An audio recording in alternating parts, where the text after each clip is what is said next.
오늘 성경 한 구절을 우리 함께 읽겠습니다. 요한복음 14장 8절에서 20절까지를 함께 읽겠습니다. 요즘 우리가 사도신경을 함께 공부하고 있는데요, 아주 중요한 내용들 또 한번 읽겠습니다.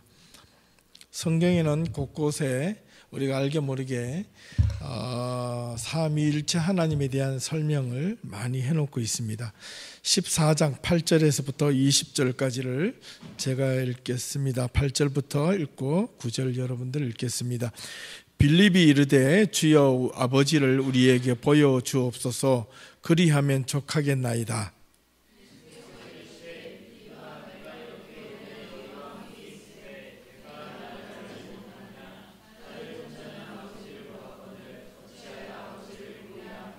내가 아버지 안에 거하고 아버지는 내 안에 계신 것을 내가 믿지 아니하느냐. 내가 너희에게 이르는 말을 스스로 하는 것이 아니라 아버지께서 내 안에 계셔서 그의 일을 하시는 것이라.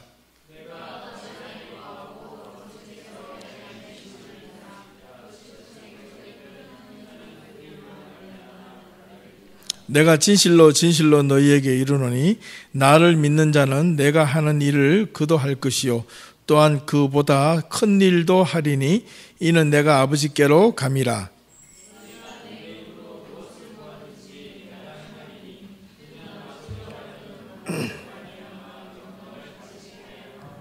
내 이름으로 무엇이든지 내게 구하면 내가 행하리라. 내가 아버지께 구하겠으니 그가 또 다른 보혜사를 너희에게 주사 영원토록 너희와 함께 있게 하리니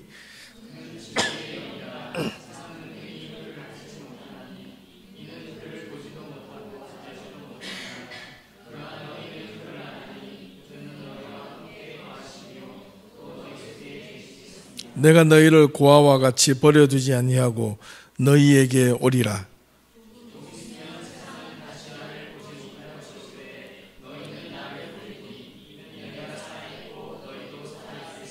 같이 읽겠습니다. 그날에는 내가 아버지 안에 너희가 내 안에 내가 너희 안에 있는 것을 너희가 알리라. 아멘. 여기를 보면 세 가지가 동시에 나오는데 세 분 하나님, 예수님께서 당신이 아버지에 대한 언급을 하고요, 그 다음에 아버지의 이름으로 또 아버지께서 이제 또 다른 보혜사를 우리에게 주시겠다고 하셨는데 그 보혜사가 바로 성령인데 그는 17절을 보니까 진리의 영이라 되어 있습니다. 진리의 영. 우리는 성령은 진리의 영입니다. 그죠? 진리가 빠져있는 영은 없습니다. 단순하게 우리를 그냥 하나님의 은혜로 우리를 감격시켜주는 그런 성령은 아닙니다.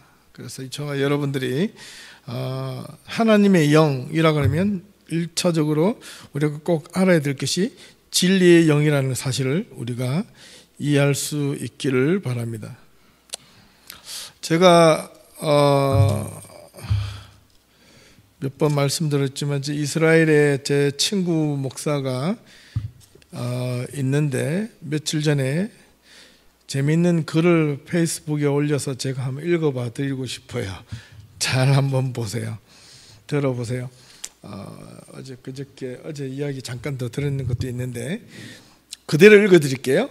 율법에 능한 이스라엘 유대인들, 성경에서 말하는 땅을 쉬게 하는 안식년을 기가 막히게 피해가네요. 이스라엘은 성경에 명시된 대로 매 7년마다 땅을 쉬게 하는 안식년 제도를 지켜야 합니다.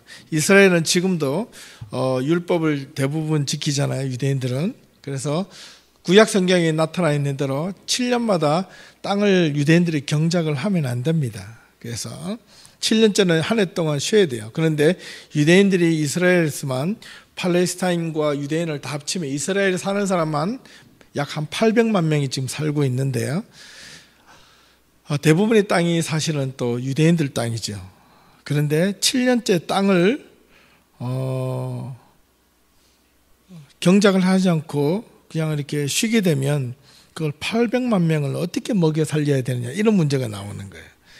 그래서 얘네들은 참 기가 막힌 방법을 동원했습니다. 이게 율법적인지 성경적인지 한번 생각해 보세요. 이걸 지키려면 며칠 년마다 농사를 지으면 안 됩니다. 안식년 제도를. 땅을 쉬게 해야 하니까요. 그런데 정말 쉬게 하고 땅을 놀리면 그 손해가 얼마나 되겠습니까? 800만 명을 먹여 살려야 하는 이스라엘의 농지. 그런데 정부가 나서서 7년째 되는 땅을 모두 구입해서 이방인들에게 팝니다.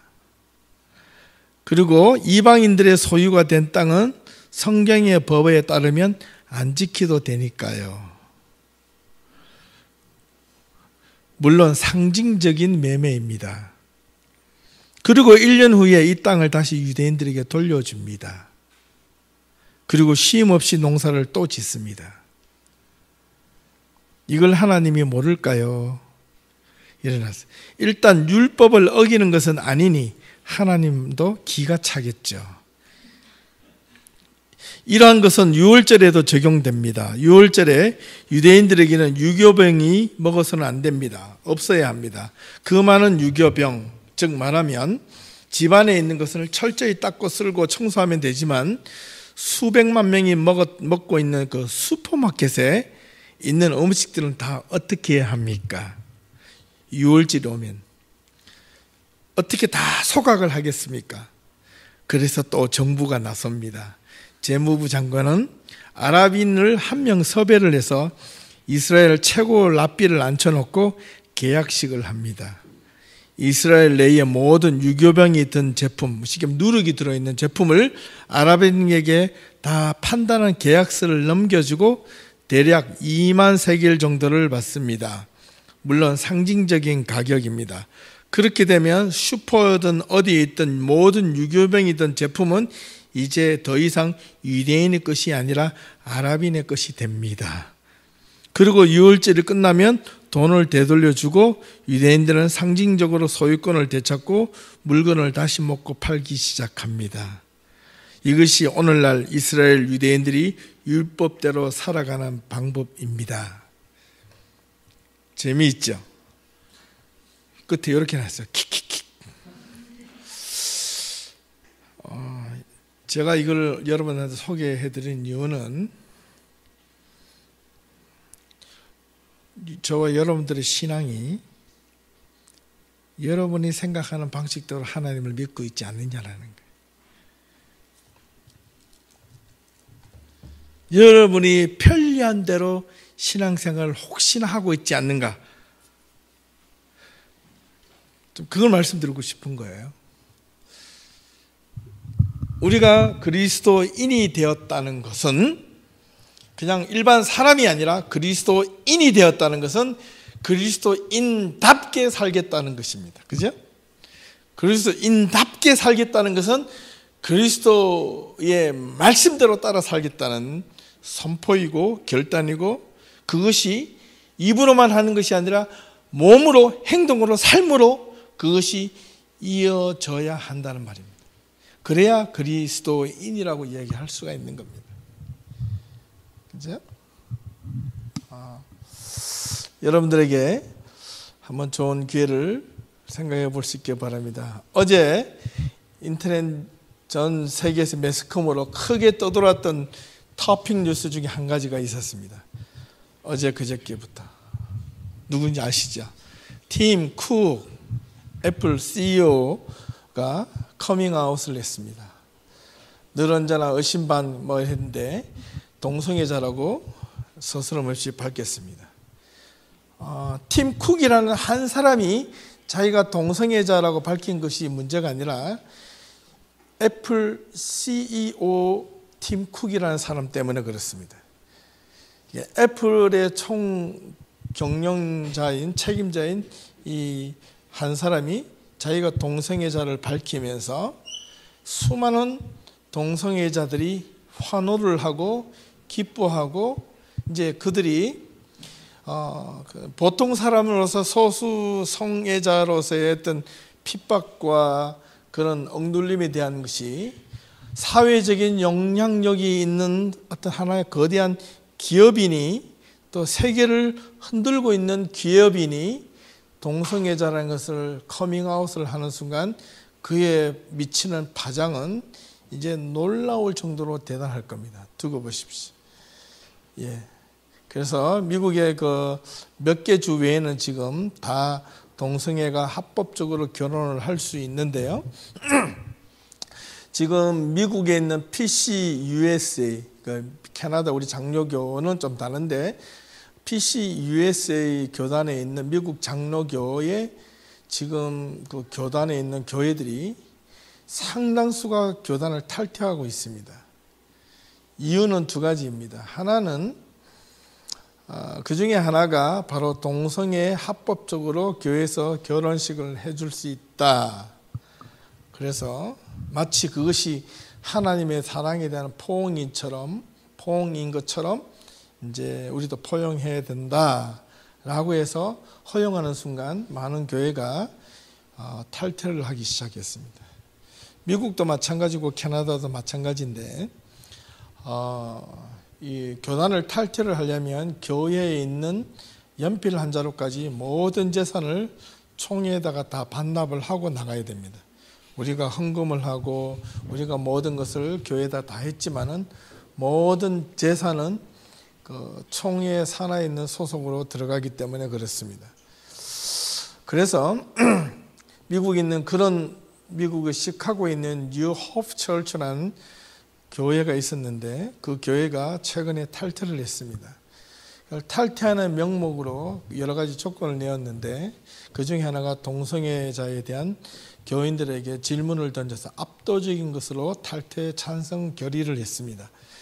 그래서 그 교회에 가지고 있는 모든 부동산과 동산의 전체를 시가를 따져서 약 몇백만 불의 돈을 지불을 하고 교회단을 탈퇴를 했습니다. 상당한 의미 있는 결단입니다. 그들에게는 앞으로 왜 우리가 사도신경을 지금 우리가 함께 공부하고 이것을 철저하게 우리가 알고 배워야 하느냐 하면 이런 사회적으로 일어나고 있는 제반의 모든 이런 현상들이 저와 여러분들에게 신앙을 좀먹을 수 있기 때문에 그렇습니다. 네. 오랜만에 제가 오늘 페이스북을 또 이렇게 열어보니까 우리 전 목사님이 글을 하나 어태치해서 올린 게 공교롭게도 저의 글을 올렸어요. 2012년도에. 그래서 헬로윈 데이라고 딱 치니까 제 글이 토픽이 제일 탑 1에 올라와 있더구만요. 구글에서. 그래서 제일 많이 저에 대한 그 글을 많이 보았다는 것 중에 하나인 것 같아요. 오늘같이 이게 헬로윈 데이 같은 경우도 상당히 많이 여러 번 이야기하기 때문에 상세한 설명을 하지 않겠습니다. 이게 우리의 그 보통 일어나고 있는 어떤 컬처라고 보기에는 기독교적 판단에 의하면 이제는 조금 심각할 정도로 이것이 사회 문화 저변에 확대되어져 가고 있습니다. 네. 하나의 컬처라고 하면 큰 문제가 없을 수도 있겠지만은 그 컬처가 그 이면에는 정신과 사상과 가치를 담고 있습니다. 정신과 사상과 가치를 컬처라는 것을 옷을 입혀서 사람들에게 주입시키는 겁니다. 그렇기 때문에 우리는 이 부분을 잘 해석하고 우리는 어떻게 이것을 받아들일 것인가 참 중요합니다. 그죠? 무엇보다도 제가 여러분들한테 오늘 좀 더 의미 있게 설명을 드리고 싶은 부분은 이 할로윈데이 자체가 좋고 나쁜 것을 떠나서 이런 어떤 사회 전반에 흘러들어오는 이 포퓰러 컬처가 우리가 모르는 사이에 우리가 알지 못하는 사이에 우리 신앙의 본질을 의심하게 하고 우리의 신앙을 흔들게 만들고 우리의 생각을 뭔가 잘못 생각할 수 있게끔 바꾸어 놓을 수 있는 가능성이 있다는 겁니다. 조심하셔야 됩니다. 그래서 제가 오늘 볼까 말까 생각하다가 제가 주일날 말씀드린 God is not dead 영화를 꼭 한번 봤으면 좋겠는데요. 여러분들이 원하시면 다음 주에 한번 볼 수 있고요. 아니면 각자 보고 싶으면 저한테 USB를 갖다 주십시오. 제가 다 담아 드리겠습니다. 이렇게 나누는 것은 이거 불법일 수도 있는데 그냥 저는 그 몇백 원씩 돈을 주고 받아요. 저는 그래도 영화 한 편 다운받을 때마다 몇백 원씩이지만 출혈이 심합니다. 막 찾아서 막 내비게 타고 이렇게 보기 때문에 그래서 같이 한번 보면 참 좋을 것 같은데 오늘 오기 전에 한 10분 보다 왔습니다. 다시 좀 일찍 설교 준비를 마쳐서 한번 상황을 보죠. 오늘 이야기한 거를 좀 가능한 한 제가 군더더기는 다 빼고 본론에 들어가서 짧게 설명을 좀 가능한 한 빨리 끝내고 여러분들과 함께 디스커션 할 수 있는 기회를 좀 더 드리겠습니다. 지난 시간에 우리가 하나님에 대한 무신론적 근거에 대한 이야기를 쭉 했습니다. 여러 가지 이야기를 했는데 이 무신론적 이 근거가 단순하게 이루어지는 것은 결코 아닙니다. 저와 여러분들의 의식과 그 삶 속과 컬처 속에 이런 우리 주변의 상황적으로 너무나 많이 깔려 있습니다. 제가 이거를 설명하고 나서 그 영화를 찾고 나서 영화를 보면서 제가 이 글을 쓰고 있는 이 내용에 거의 다 들어있더라고요. 보니까 깜짝 놀랐습니다. 원하시는 분 저한테 이야기하세요. 제가 구워드릴게요. 그래서 결론적으로 나는 하나님을 믿으면서 도리어 삶은 무신론적으로 살고 있지는 않은지 이걸 잘 한번 생각해 보셔야 됩니다. 그 다음 하나님의 새로운 사고가 이제 필요합니다. 지금은 이 시대는 21세기의 사회 속에 살고 있습니다. 과학과 기술과 그 다음 지식이 최고조로 올라와 있는 이 시대 속에 살고 있는데 이 시대 속에서 우리는 무엇을 생각하고 무엇을 믿을 것인가? 이 성경이라는 이 바이블은 우리와 시대적인 격차는 길게는 3000년 이상의 시간적 격차를 가지고 있습니다. 그 사람들이 가지고 있으면서 성경을 기록했을 때에 그 성경의 그 필사자들, 성경을 기록한 사람, 물론 하나님의 영감을 받아서 기록을 했지만은 그때 그 당시에 살고 있던 컬처를 빼버리고 결코 성경은 기록되어지지 않았습니다. 그래서 성경을 정확하게 이해를 하려면 그 2000년, 3000년 또는 1000년, 그 다음에 예수님 당시에 AD 한 BC 3년에서 4년에서부터 AD 한 28년까지, 7년까지 그 시대적인 배경을 어떻게 이루는가 여러 가지 문헌과 자료를 통해서 우리는 정확하게 비교하면서 성경을 이해해야만 합니다. 성경이 갖고 있는 것이가 오늘 우리처럼 처음부터 한글과 영어로 기록되어져 있는 것이 아니라 구약 성경에는 히브리어도 아닙니다. 히브리어보다 훨씬 고대 언어가 상형 문자처럼 기록되어져 있었고 신약에 들어와서는 고대 헬라어, 헬라어도 여러 종류가 있는데요. 그 헬라어와 더불어서 중간중간에 사복음서에 보면 또 아람어라고 하는 내용들이 글자가 툭툭 중간에 들어가 있습니다. 근데 이것이 번역이 되어서 오늘날 우리에게 한글 성경, 영어 성경이 있는 겁니다. 영어 성경만 해도 수십 권이에요. 번역된 내용들이. 그리고 한글 성경에도 보면 이게 뭐 표준 세번역, 뭐 세번역, 뭐 어린이 성경 이래가지고 별의별 성경이 다 있지 않습니까? 그 다음에 그 성경이 다 좋고 나쁘고를 떠나서 어느 것이 좀 더 과거에 처음으로 기록되어 있는 그 성경에 가깝게 번역이 됐느냐가 이게 상당히 중요하겠죠. 성경을 번역할 때마다 항상 무엇을 안고 있느냐면 두 가지의 오류를 안고 있습니다. 하나는 번역할 때마다 성경은 번역자의 생각이 들어갑니다. 똑같은 단어를 쓰는데 예를 들자면 이렇게 쓸 수도 있습니다. 단지, 다만이라는 그 한글로 쓸 때 영어로 쓰면 우리가 단지라고도 번역할 수 있고 다만 또는 오직 다 같은 뜻입니다. 그런데 영어에서도 마찬가지로 just, only 뭐 이런 식으로 번역을 하는데 이렇게 쓰는 거랑 이렇게 쓰는 건 뉘앙스는 똑같을지 모르지만은 그러나 전체 문장으로 봤을 때는 그 내용이 확 달라질 수도 있을 수 있습니다. 그래서 예를 들어서 just라고 썼는데 모르고 뒤에 글자를 잘 몰라가지고 이렇게 써버리면 이게 단지가 정의로 바뀌어집니다. 단어가. 구약 성경에 그렇게 번역이 잘못되어 있는 내용들이 종종 있습니다. 그래서 성경을 정확하게 잘 이해해야 할 필요가 있다고 제가 몇 번 설명을 드리고 강조를 드리는 이유가 그리 있습니다. 근데 그 내용을 보면 이게 그냥 예를 들자면 저스트였는데 저스티스로 번역을 해버리면 그 내용 전체가 확 틀려진다는 겁니다. 근데 왜 이렇게 설명하는지 아세요? 우리처럼 영어처럼 한글처럼 이렇게 영어에서는 주어, 동사, 목적어 또는 이런 식으로 성경은 구약 성경, 히브리, 헬라 성경은 신약, 구약은 이렇게 안 되어 있습니다.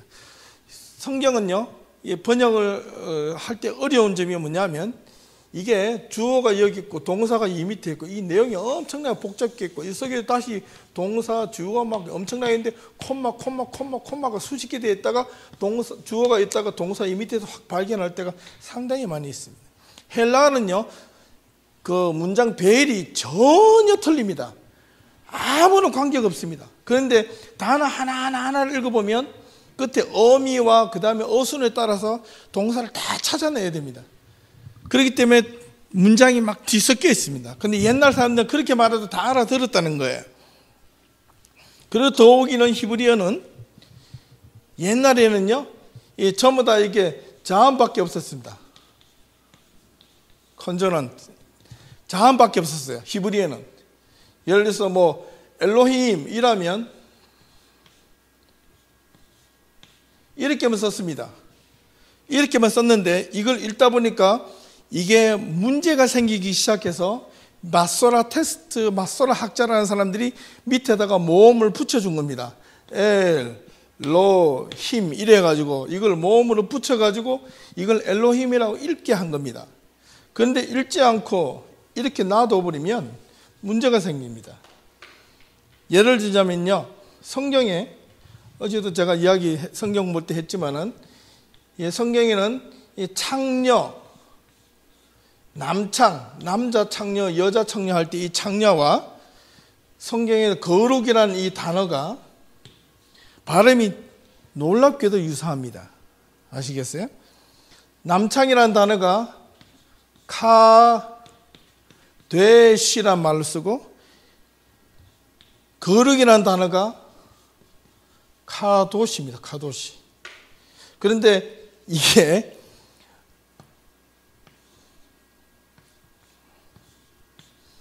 자음은 똑같아요. 자음이 똑같단 말입니다. 모음을 어떻게 찍느냐에 따라서 거룩이 되기도 하고 창녀가 되기도 해요. 창남. 그러니까 언어, 문화, 생각들이 생각보다 중요합니다. 그래서 저와 여러분들이 성경을 읽으실 때 꼼꼼하게 읽고 우리 주변에 있는 우리에게 흘러있는 이런 컬처들을 우리가 신앙 안에서 어떻게 정확하게 디펜스할 수 있을 것이기에 그의 가장 중요한 키가 바로 사도신경입니다. 아시겠어요? 그래서 저와 여러분들이 이 사도신경을 조금 힘들더라도 정확하게만 좀 들어봐 주시고 마음속에 잘 간직하면 여러분들에게 이단, 그 다음에 여러분 주위에서 밀려오는 어떤 여러 가지 문화적인 것을 다 어느 정도 한 7, 80%는 스스로 필터로 건져낼 수 있습니다. 거기에 대한 내용들이 바로 오늘 여기인데 초월적 신앙만 추구하는 것이 아니라 때로는 지성적 신앙과 함께 지성적 신앙만 이야기한 게 아니라 병행을 해야 된다고 했습니다. 아시겠어요? 그 다음에 유물론적인 사고, 물질 만능주의입니다. 막시즘, 마르크스주의에 따른 이 유물론적 사고가 휴머니적 사고, 인본 중심적에서 하나님 중심적 사고로 이제는 뭔가 좀 생각을 많이 좀 해야 된다. 그 다음에 인간의 유한성이라 그러는데 우리는 언제든지 죽을 수 있겠구나라는 어떤 두려움보다는 인간의 유한한 존재임을 항상 의식을 할 때 하나님을 의지할 수가 있다는 겁니다. 그 다음에 인간의 본질, 궁극적 관심, 이거는 뭐니까 Who am I? 나는 누구인가? 이런 것을 한 번만 저도 깊이 있게 고민해 보라는 겁니다. 그런데 세상은 그렇게 하지 않습니다. Enjoy yourself. 즐기랍니다. 네 자신을 즐기라는 거예요. 뭐예요? 이 세상 안에서 보고 듣고 놀 게 얼마나 많은지 보라. 느껴. 그 다음 enjoy. 이게 세상이 지금 추구하는 건데 그거는 철저하게 유물론적과 휴머니즘 사고입니다. 그래서 이 정근대적인 신앙적 사고에서 오늘날 살아가는 21세기 초현대적 신앙적 사회에 대응하는 올바른 신앙관이 필요하다고 지난주에 말씀을 드렸습니다. 자, 그렇다면 우리가 지금 전능하사 천지를 만드신 하나님 아버지를 내가 믿사오며 이렇게 이야기하는데 I believe God, 그 다음에 Almighty Father를 좀 이야기할 건데요. 이제 God이라는 개념은 성경에는 뭐라고 이야기했느냐? 간단합니다. 단순합니다. 구약 성경에는 야훼 하나님은 자연이 신이 아니라 길 따라 움직이시는 함께 하시는 함께 가시는 하나님.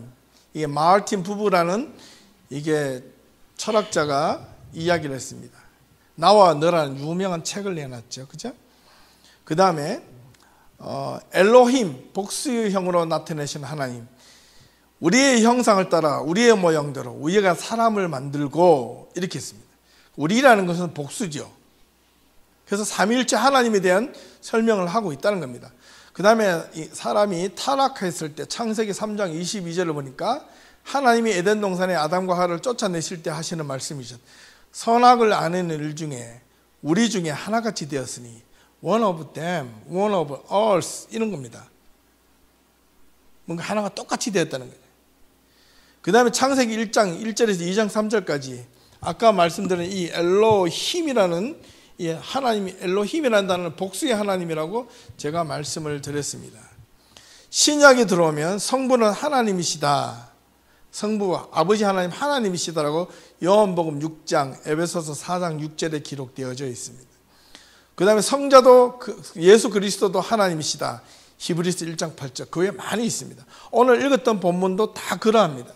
그 다음에 성령도 하나님이시다. 사도행전 5장 3절에 4절. 삼일째 하나님은 동등하게 하나로 연합되어져 있다. 마태복음 28장 세례 줄 때 마지막에 예수님께서 말씀하셨던 것. 그 다음에 고린도 후서 13장 14절 이런 내용들이 있습니다. 문화적 배경이라는 것은 컬처입니다. 그 시대의 컬처입니다. 구약 성경에는 애굽과 가나안과 아시리아, 바벨론, 페르시아, 바사에 대한 고대 근동 지방에서 언급되었던 엘이라는 것은 엘은 그냥 유일신 엘 하나지만은 힘이 붙으면 복수입니다. 그래서 이에 대해 영향을 받았으나 야훼 하나님은 언어적 이해와 문화적 이해가 섞여서 구약 시대의 이스라엘 백성들이 이 엘이라는 단어는 이미 고대 근동 지방의 히브리어가 지어지기 전에 있었습니다. 있었는데 그 신이라는 용어를 갖고 와서 이스라엘 사람들이 엘에다가 로 힘을 붙인 겁니다. 그래서 삼일째 하나님, 복수의 하나님이라고 부를 때는 그래서 그들은 엘로힘이라고 하는 겁니다. 여러분이 잘 아는 이방 신들의 이 바알 신을 다른 말로 뭐라고 부르냐면 이렇게 부릅니다. 엘이라고 부릅니다. 고대 근동 지방에서는. 그 다음에 옆에서 바알의 아내가 누구냐면 이게 아세라입니다. 아세라. 예. 이렇게 고대 근동 지방에 충분히 사실은요 이런 것도 제가 1년 2년 전에 여러분들 다 애굽 신화에 대해서 도표까지 다 보여드렸습니다. 성경 속에 그것이 기록돼서 흔적이 남아있다는 거예요. 신약에서는 어떤 컬처가 영향을 받느냐면 헬레니즘 문화가 영향을 헬라 문화. 벌써 이미 성경에 대한 기록된 내용이 언어가 헬라어로 기록되어 있습니다. 왜냐하면 이 당시는 헬라 제국이 그리스, 로마 이게 제국이 전 세계를 판을 치고 지금 미국처럼 강력한 강대국이었습니다. 그래서 언어 자체도 모든 것을 세계 공용어가 헬라어였습니다. 바울도 헬라어를 썼고요. 그 다음에 예수님도 헬라어를 썼습니다. 예. 근데 시골 촌뚝이라서 아람어 사투리를 많이 쓰셨어요. 그래서 예를 들어서 좀 이따 나오겠지만 아버지라고 아빠라는 것은 아람어입니다. 사투리인데요. 아버지 아빠라는 뜻입니다. 아버지 father가 아니고 아빠라고 했을 때는 그냥 우리가 흔히 말하는 아바인데 아람어하고 똑같은 아바입니다. 근데 이게 한국말로 아빠 이런 뜻입니다. 아주 친근하게 들려지죠. 이런 헬레니즘, 헬라의 문화의 영향을 받아서 가나안 땅, 팔레스타인까지 영향을 받아서 헬라어가 언어적인 통일을 이루어서 사상과 문화적인 확대가 성경 속에 문화적으로 쫙 밑바닥에 깔려 있습니다.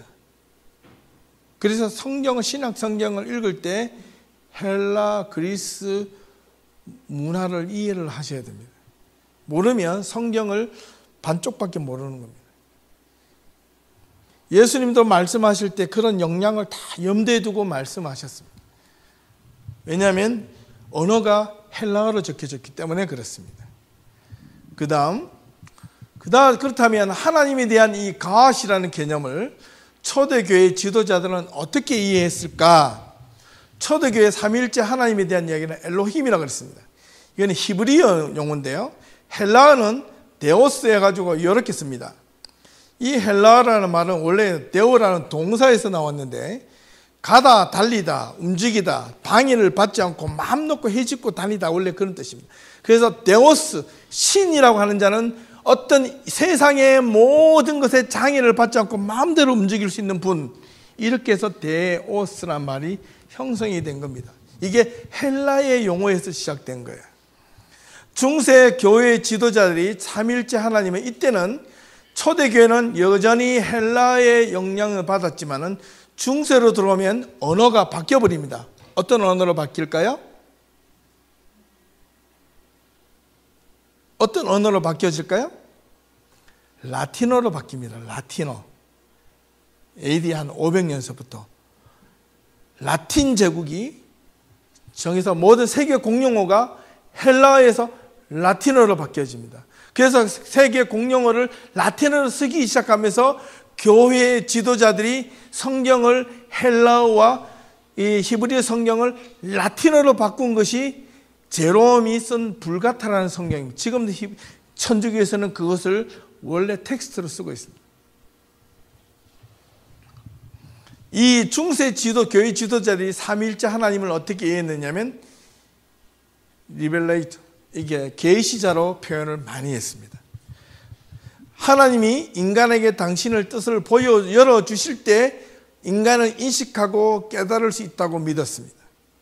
중세 이후의 계시에 대한 이해로 근대에 들어오면 이 계시를 두 가지로 나눕니다.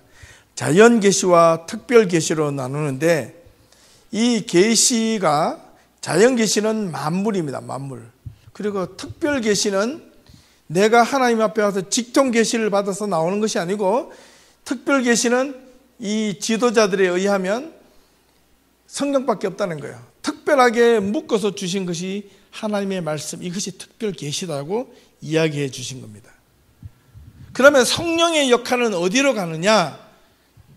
여기에 보면 보혜사란 말인데, 우리를 도우시는 분이시지 우리에게 뭔가를 지시하고 이렇게 하는 분이 아니라는 겁니다.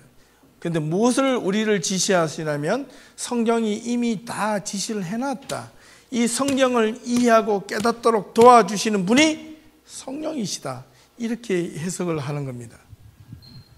그 다음, 결코 인간은 하나님이 될 수가 없고 오로지 하나님의 형상으로만 존재 가능하다. 모든 피조물은 하나님의 흔적으로 고백할 필요가 있다.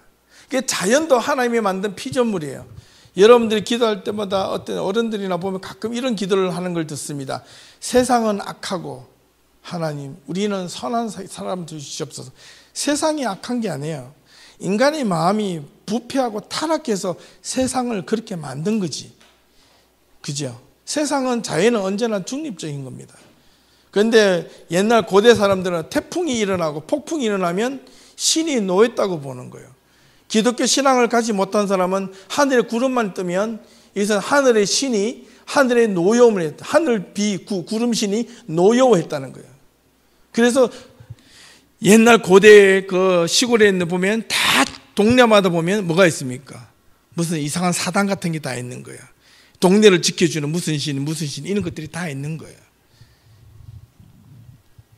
놀랍게도 북미나 유럽에는 없을 것 같죠. 이런 미신적인 나라들만 있은 것 같은데 아닙니다.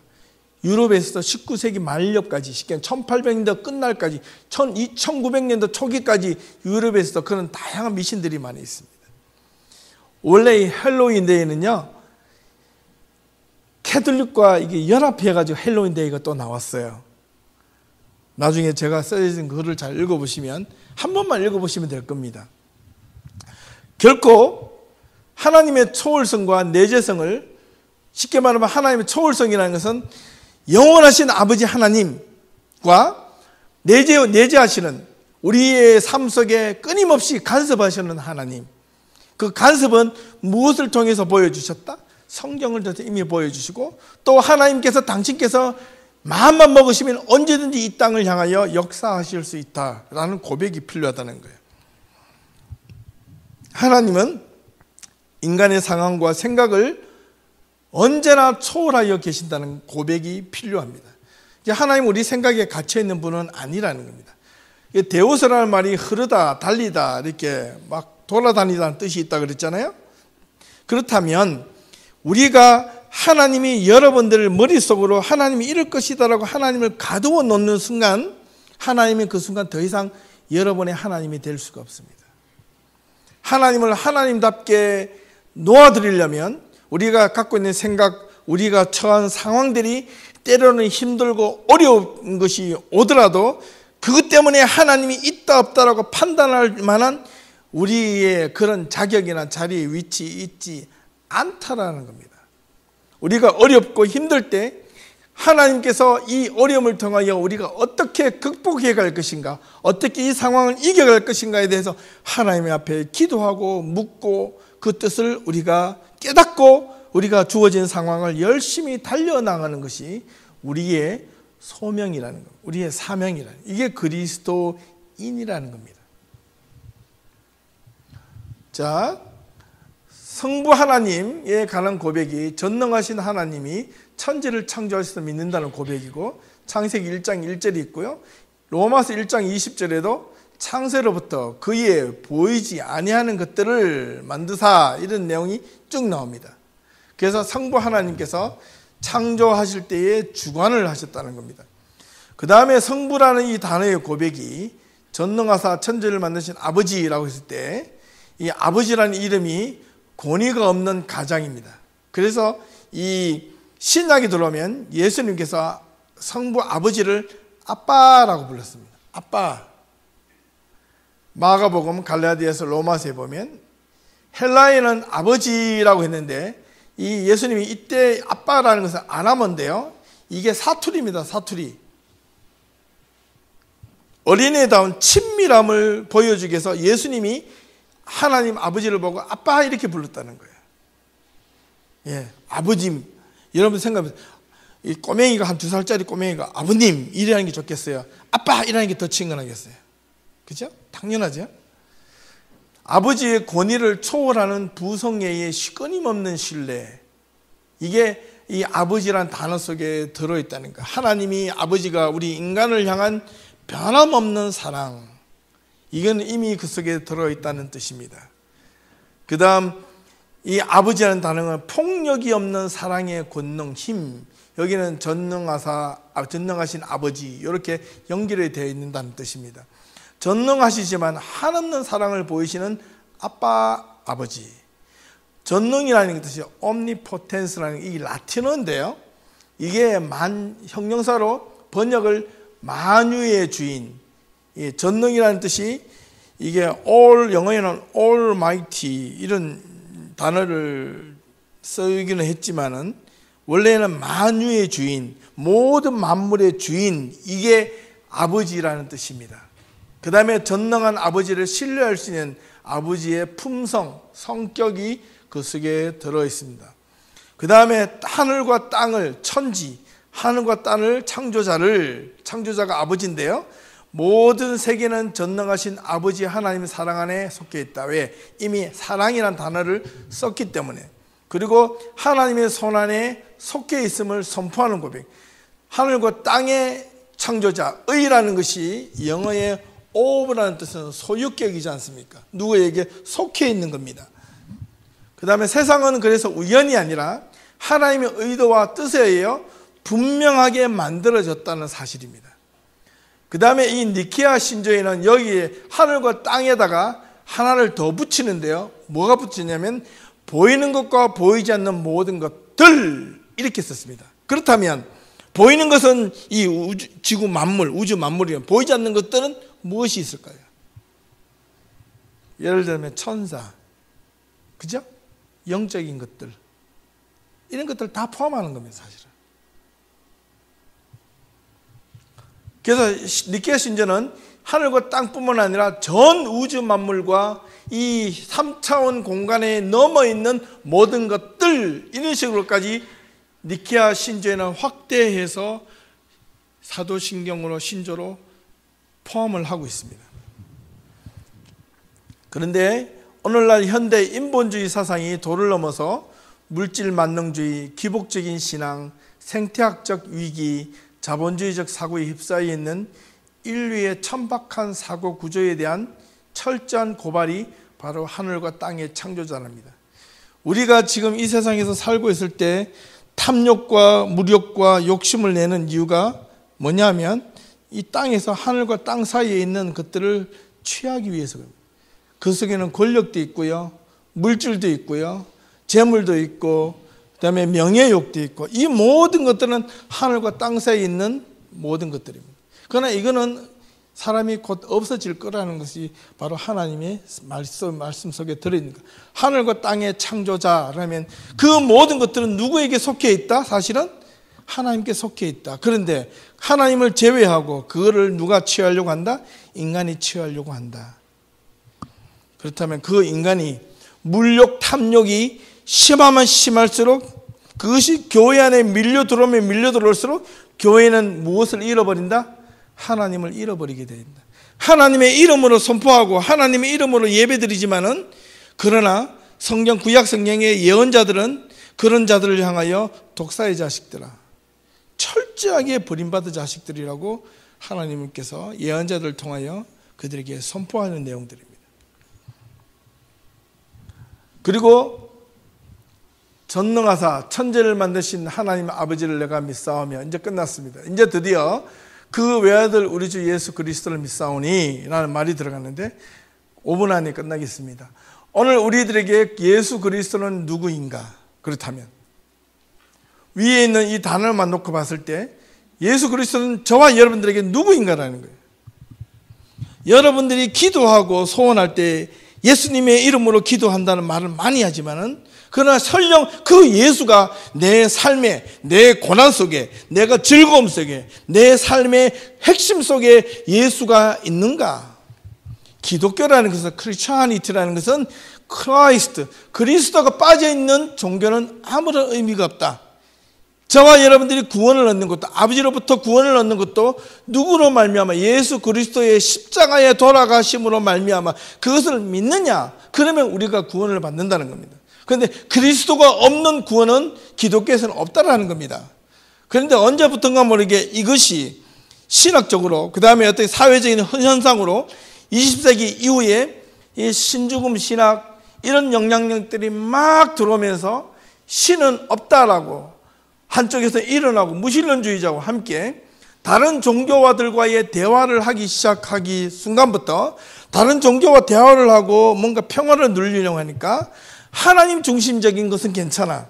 왜? 모든 종교들이 다 신을 향해서 달려가는데, 근데 가는 방법이 only Jesus Christ는 안 된다는 거예요. 교회에서는, 교회 밖에. 다른 종교는 허용이 안 된다는 거예요. 다른 종교는 구원이 없다는 겁니다. 근데 only Jesus Christ가 문제가 되는 거예요. 그래서 예수를 빼고 나니까 괜찮다는 거예요.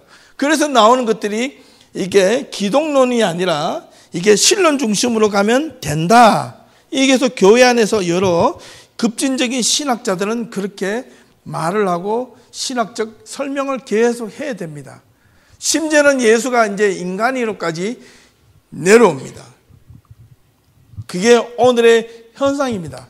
그게 제가 여러분들한테 논리적으로 설명을 해서 그렇지, 이런 컬처가 지금 저와 여러분이 살고 있는 우리 주변에 팽배해져 있습니다. 그렇지 않나요?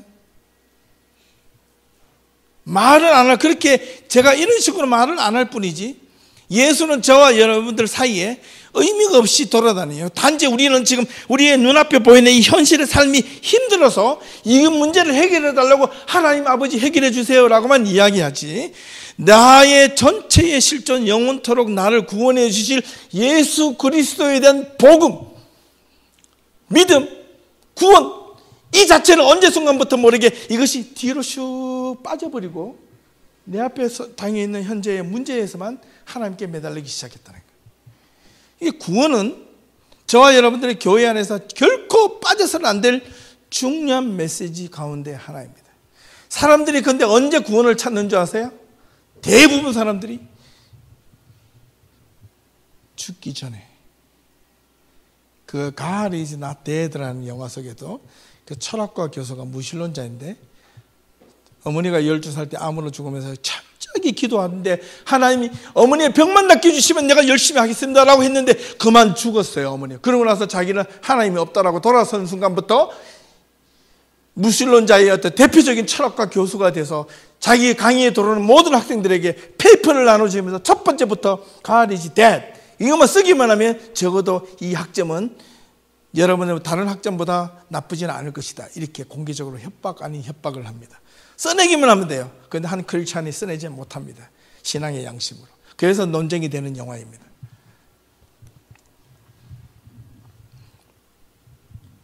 나에게 예수 그리스도 누구인가? 개인의 삶의 중심에 예수와 함께 하는가? 어떻게 예수와 함께 할 수 있을까?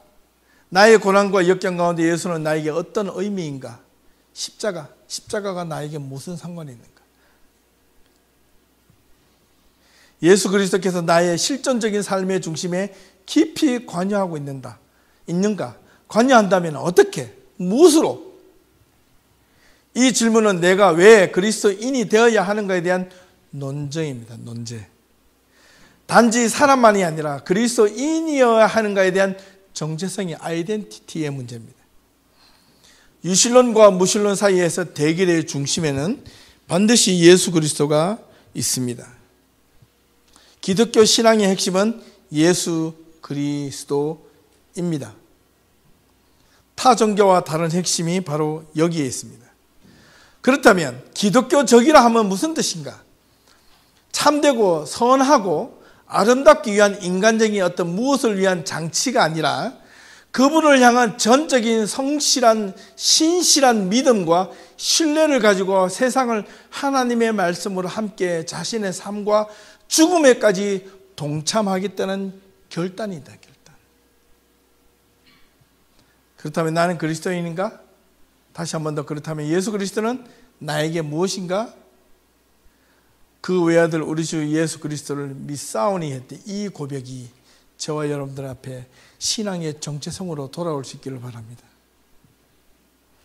예수님의 삶과 행위가 있는데요, 그럼 예수는 어떻게 살아셨는가? 예수는 분명 하나님이시지만 인류의 역사의 터전 가운데 인간의 역사 속으로 뚫고 들어오셨습니다. 역사의 아주 공간 속에 팔레스타인이라는 아주, 그것도 베들레헴이라는 아주 작은 동네에서 태어나셨지만 그 작은 동네에서 인류 전체를 뒤바꿔 놓을 만한 놀라운 구원의 선포를 시작을 위한 삶이 예수 그리스도의 인간적 삶을 통하여 드러났다. 예수님은 사회적 정치적 혁명가나 반란자나 선동가가 아니었다. 그런데 많은 급진주의자들은 예수를 사회적 혁명가나 반란자나 선동가로 비유를 많이 합니다. 어떻게 보면 그렇게 볼 수도 있어요. 사회학적 관점으로, 정치학적 관점으로. 왜냐하면 그 시대에 마치 반란군처럼 보여졌기 때문에 그렇습니다. 그리고 오직 그의 관심은, 예수님의 관심은 인류 전체를 향한 하나님 아버지의 뜻을 이루기 위한 구원의 사역을 위한 헌신이었다. 아버지의 뜻에 의해서 이 땅에 오셨다는 거예요. 그리고 아버지의 뜻에 의해서 자기가 직접 돌아가셨다는 거예요. 그래서 십자가를 지기 전에 예수님이 겟세마네 동산에서 기도하실 때에 예수님도 자기의 뜻에 의해서는 피하고 싶었어요. 아버지 할 수만 했거든, 이 잔을 내게서 멀리하여 주십시오. 이건 인간 예수님의 그 개인의 욕망이에요. 개인의 생각이에요. 개인의 어떤 그 죽음 앞에서 두려움이에요. 그런데 나의 원대로 마옵시고 아버지 원대로 해달라는 것은 하나님 아버지의 뜻으로 걸어가겠다는 거예요. 이거는 저와 여러분들이 그리스도인이 되었다면 이제는 하나님의 아버지의 뜻이 오늘 성경에 보면 아버지의 뜻이 내 안에 있다 그랬어요.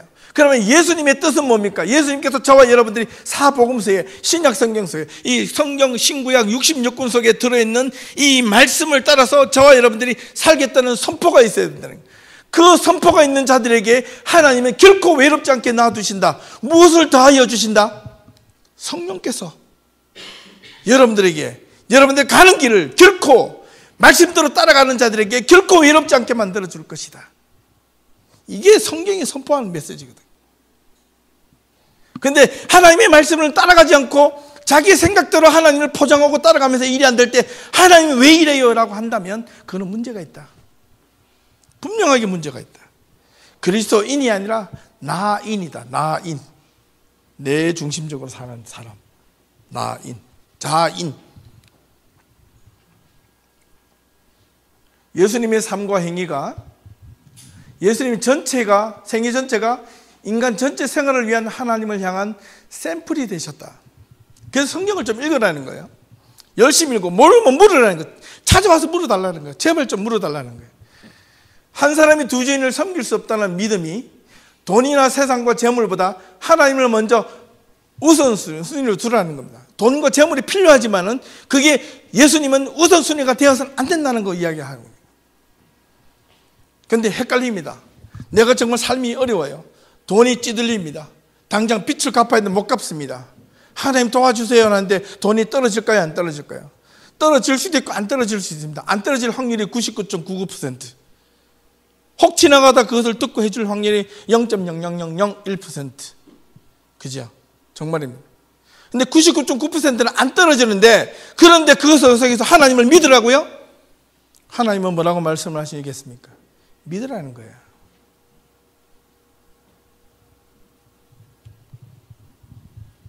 근데 믿었더니 뭐가 나옵니까? 뭐가 돼요? 내가 부도가 납니다. 우리는 부도가 내기 싫어서 하나님을 배반하잖아요. 근데 믿고 나갔는데 부도가 됐어요? 부도가 났는데 그 속에서 뭐가 있는 줄 아세요? 부도를 해결해 줄 방법을 하나님께서 제시해 주시는 겁니다. 여러분들 갈 길을 제시해 주시는 겁니다. 세상에서 버림받았지만 나 너를 버리지 않겠다는 하나님의 끊임없는 약속의 말씀이 여러분들 마음속에 파고 들어온다는 겁니다. 하나님이 이걸 붙잡아라는 겁니다. 반드시 붙잡아 주시겠다는 겁니다. 내가 죽음 너머까지 부도적인 삶을 갖고 가지 않는다는 겁니다. 죽으면 부도도 다 끝납니다. 내 개인에 갖고 있는 모든 채무적인 관계는 그 순간으로 끝이 나요. 그런데 그 순간 끝난 순간부터 끝이 아니라 그 너머에서 진짜 하나님께서 저와 여러분들의 인생을 살았던 삶에 대한 카운트를 하시겠다는 겁니다. 그 속에서 어떻게 살았는지. 그러니까 우리는 때로는 이 믿음이나 하나 가지고 인생에 있어서 얼마나 많은 갈등을 하는지 모릅니다. 그런데 하나님은요, 부도가 나기도 하지만 부도가 안 나게 해주시기도 합니다. 우리는 그 인생의 절망 앞에서 하나님을 향한 절망이 아니라 세상을 향하는 절망감을 느끼셔야 됩니다. 그래서 하나님 앞에 희망을 가질 수가 있거든요. 그런데 세상을 향하는 희망이 많으면 많을수록 하나님을 향한 희망이 자꾸 줄어들어요.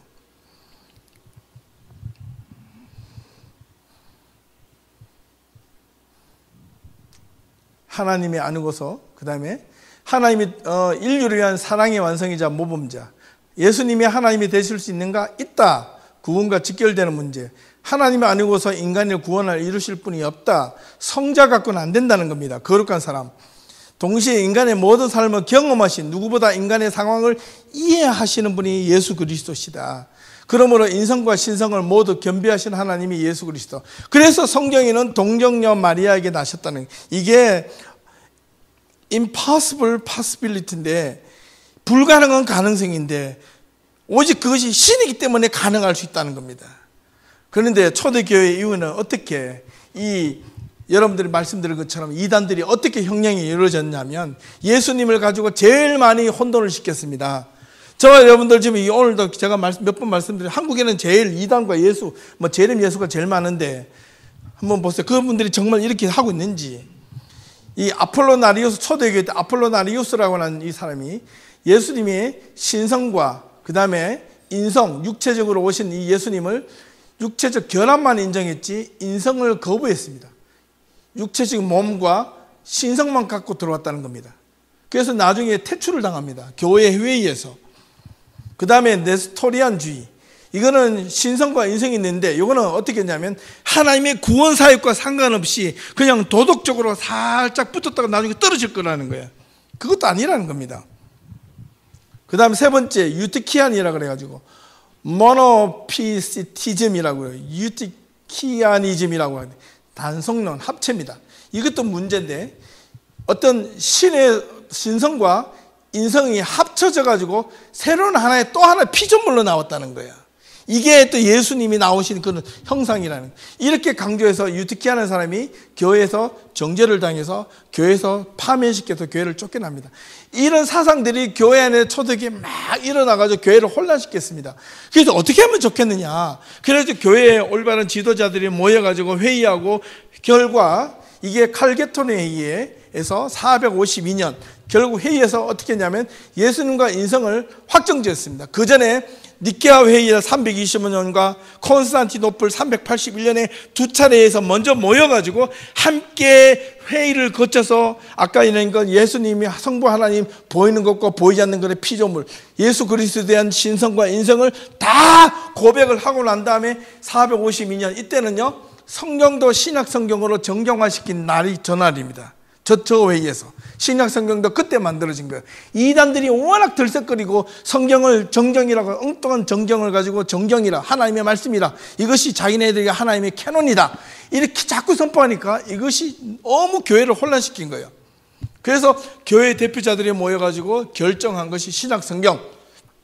그 다음에 이 날이 바로 뭐냐면 Father, 성부, Son, 성자, 성령이 형태 이제 비유로 말씀을 드리는 겁니다. 이렇다는 게 아니라 이렇게 서로 함께 교차하시면서 서로 떨어지지 않으면서 언제나 이게 하나님은 성부와 성자와 성령과 함께 하셨고 성자도 성부와 성령과 함께 하셨고 오늘 요한복음 14장에 읽었던 것처럼 아버지와 나가 성령 우리가 늘 함께 보내주시겠다는 어떤 동행이지만 각자의 역할이 다르다는 겁니다. 그리고 이 성자가 예수님 인간의 육신의 몸을 입고 이 껍데기를 입고 인간에 오셔서 휴먼 네이처와 함께 이렇게 되었다는 겁니다. 그러고 나서 예수님께서 인성과 신성이 구분은 되어지지만 연합이 되었다는 거예요. 그렇다고 해서 이것이 이렇게 뚝 떨어져 나갔다 그런 뜻은 아닙니다. 그런데 그렇게 뚝 떨어져 나갔다면 어떤 육체적인 공간적 분리를 의미하겠지만은 여기서는 공간적 분리를 의미하는 것이 아니라 어떤 사고, 의식, 주관. 그래서 성령을 삼일째 하나님을 이야기할 때 three persons, one substance. 밑에 뿌리는 하나이지만 세 가지 역할이 다르다. 그래서 그렇게 말씀하시는 겁니다. 이게 상당히 중요한 메시지로 전해진 과거의 이 사실을 이렇게 믿는 것이 오늘 현대에까지도 대부분의 교회와 교단들이 이걸 믿습니다. 그렇기 때문에 감리교든 순복음이든 예를 들면 침례교든 아니면 성결교든 장로교든 그 다음에 어떤 여러 가지 다른 교단이 있을지라도 이 신앙 고백을 동일하게 하기 때문에 전부 다 같은 교회라고 인정을 하는 겁니다. 그런데 만약에 이것 중에 하나만 부인이 되어버리면 그 교회는 교회가 아니라 이단 교회가 되어버립니다. 이 사실을 거부하는 이단들을 주위에 보면 상당히 많습니다. 한국의 대부분의 교회들이 이런 것에 대한 이야기를 학교에서만 겨우 잠깐 슉 한두 시간 하고 배우지 교회에서는 결코 한번 제대로 가르쳐 준 적이 없습니다. 그래서 많은 교인들은 삼일째 하나님에 대한 내용도 개념도 잘 모릅니다. 그러나 우리는 이런 것들을 분명하게 한 번쯤 정확하게 한번 데피니션을 딱 정하고 그것이 내 마음속에 신앙의 하나의 형식으로 자리 잡으면 저와 여러분들이 이런 것들이 나중에 알게 모르게 여러분 주변에 일어나는 여러 가지 파퓰러 컬처의 비신앙적인 부분들을 여러분들의 신앙의 눈으로 7, 80% 이상을 필터로 걸러낼 수 있다는 겁니다. 사실 이게 얼마나 중요한지 모르죠. 여기까지 오늘 하겠습니다. 저와 여러분들이 오늘 이런 사실들을 좀 잘 한번 보시고 9시 5분 정도 되었는데요. 여러분들이 또 속으로 잠깐 한번 모이셔서 오늘 말씀을 또 쉐어링을 좀 해도 좋고 한 주 동안 일어난 삶을 잘 쉐어링 해도 좋습니다. 그리고 여러분들의 신앙이 하나하나 믿음 안에서 하나하나 지식과 어떤 명철이 잘 쌓여서 여러분의 삶 속에서 정말 삶이 힘들고 어려울 때 그 말씀이 여러분 삶 속에서 힘있게 나타날 수 있기를 주님의 이름으로 축원합니다. 기도하겠습니다. 하나님 감사합니다. 오늘은 성부 하나님과 성자 예수님의 믿음에 대한 것을 살펴보았습니다. 하나님, 우리가 신앙으로 고백하는 이 사도신경이 우리 신앙의 핵심이요 우리 삶의 중심이 될 수 있도록 도와주시옵소서. 내가 왜 예수 그리스도인이어야만 하고 내가 예수 그리스도가 나와 무슨 상관이 있어야 하는지 오늘 잠시 생각했습니다. 한번 깊이 있게 우리 자신들의 신앙을 돌아보게 하시고 하나님을 믿는 믿음이 우리 삶 속에서 든든하게 뿌리 내려서 하나님 듣고 배우는 이 모든 것들이 삶 속에서 신앙으로 또는 행동으로 하나님 드러날 수 있도록 도와주시옵소서. 또 소그룹으로 모여서 잠시 지난 한 주간의 삶을 돌아보고 또 대화를 나누며 기도하고자 합니다. 그들의 삶 속에서 하나님 항상 개입하여 주시고 인도하여 주시고 하나님 성령께서 함께 도와주셔서 이들의 삶이 힘들고 어려울 때마다 어려운 힘든 삶과 고난을 보지 말고 그 고난을 이기고 능히 하나님의 말씀으로 달려가는데 부족하지 않도록 하나님 그들에게 더 큰 세임과 능력을 허락하여 주시옵소서. 하나님의 뜻 가운데 살아가는 저희들 될 수 있도록 도와주시옵소서. 예수 그리스도의 이름으로 기도하옵나이다. 아멘.